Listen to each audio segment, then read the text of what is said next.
Donc à partir de juin 1941, Hitler attaque son ancien allié, Staline. Ses troupes avancent très rapidement sur le territoire soviétique. Cependant, face, bien entendu, à l'avancée de ces troupes allemandes rencontrent de nouvelles communautés juives sur le territoire qui appartenait auparavant aux soviétiques. Que faire de ces populations juives?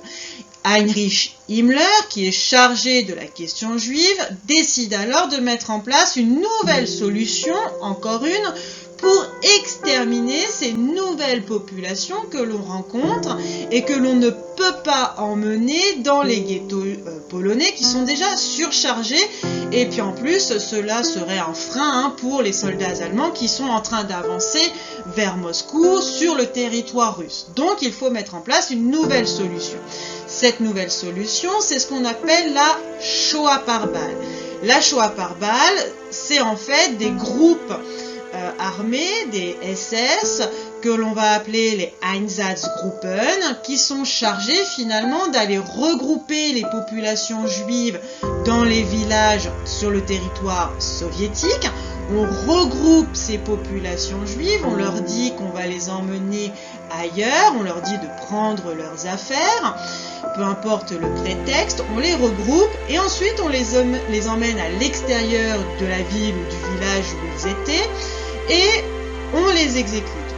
On leur a fait creuser leurs fosses entre-temps et ensuite on les exécute. Peu importe que ce soit des hommes, des femmes ou des enfants, comme on le voit sur ces deux photographies qui sont assez célèbres et en général que l'on utilise pour illustrer la Shoah par balle, où l'on voit effectivement que ce sont véritablement les Einsatzgruppen qui se chargent de manière presque individuelle de tuer ces populations juives.